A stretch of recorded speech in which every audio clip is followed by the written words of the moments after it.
So now we have a way to destroy game objects, but we cannot really see where we're shooting. So we're going to add a, a crosshair for it. So let's first start with creating a new script. Let's call it Crosshair. We're getting a lot of scripts already, so we might choose to organize it soon. Let's open up the Crosshair script, but before we do that, let's add a new image for it. You can simply Google for a crosshair image, PNG transparent one. I already had one as well. Where it is, here it is. Just going to add it in. There we go. Create a new folder. Textures. And we're going to add the crosshair to it. Now in the player object, create a new empty game object. Call it crosshair.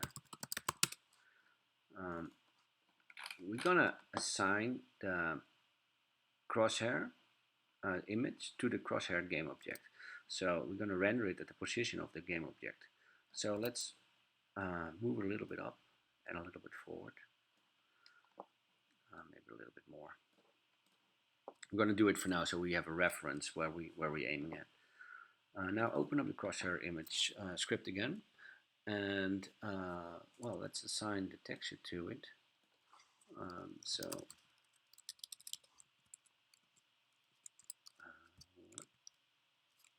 what's going on? Here we go. Serialized field. It's going to be textured 2D image. We probably need to just specify the size. We can also use the maximum angle, which we allow the crosshair to move. And we're going to use serious float minimum angle. So the minimum we are allowed to look down. Then we have height parameter variable, which is the height of where the transform is. So let's make a method to set it. Look height value, and then we're just going to add the look height by the value. Add the value to the look height, and then we're going to check if the look height is greater than max angle, or a look height is smaller than minimal angle.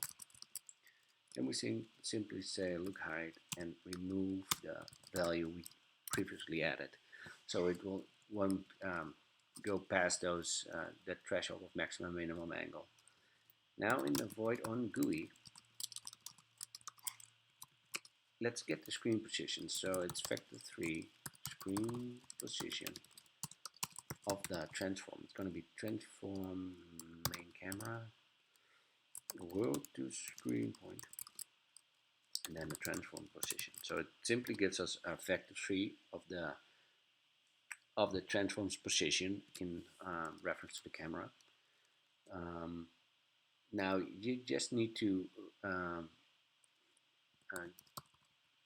remove or deduct the y-axis from the screen height. Screen height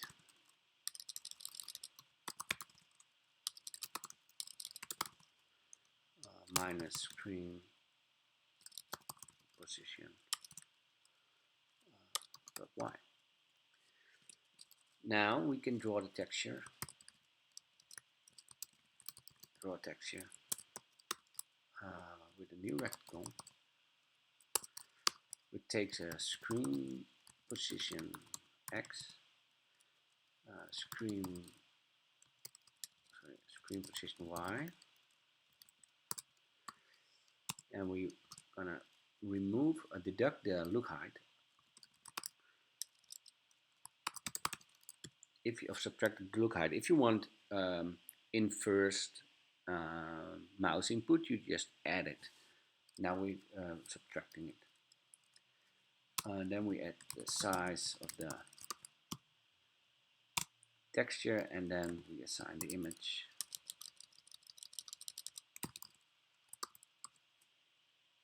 Yeah, should be it. So let's look at the crosshair script. The crosshair game object. Assign the crosshair script. Attach the image. I'm not really sure about the values, so let's just start with something in the power of 2, maybe 16 or 32, and then we say the maximum angle we are allowed to look. Let's say we can look up 95 degrees and look down about 40. That's not degrees actually, but there it is. It's not going up and down, so we got something wrong over there. But now we have something to look at. So if we move the crosshair further away, you can see what happens in the game. So you can create a little offset where the bullet is flying, because right now it's flying completely a different direction. So, but you can use it like this. What's the distance of the 8? All right. So let's check why the angle isn't working. Oh yeah, of course, we're not setting the look height at all. We're going to use the player class to control the input for it. So open up the player and scroll down to the update. Yeah, update. Yeah. So then we're going to say for crosshair, get component in children, crosshair. Obviously this isn't very smart to do it because it will do it every time in the update. So let's do it the way we really want to do it. Crosshair, my crosshair. It can be, doesn't have to be public, so.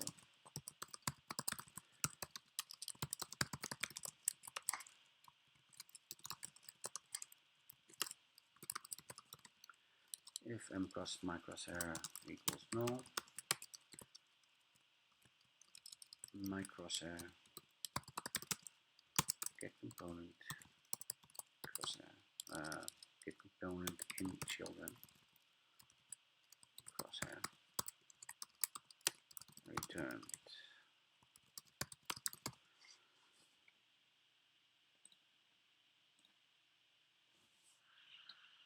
Am I missing something? Or it's not my crosshair. Yeah. So now we can simply say crosshair look height, which will be the mouse input y times the mouse control sensitivity y. Now we also need to do exactly the same as we did for the x-axis. So let's set it to y, y, y, y. Okay, and now let's look at the mouse control, add the same values for the y-axis.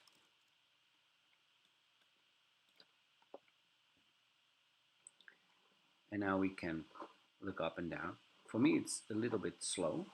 It stops at this angle, so that works pretty well, but still a little bit slow. So I'm going to increase the sensitivity. This is better. I want less damping.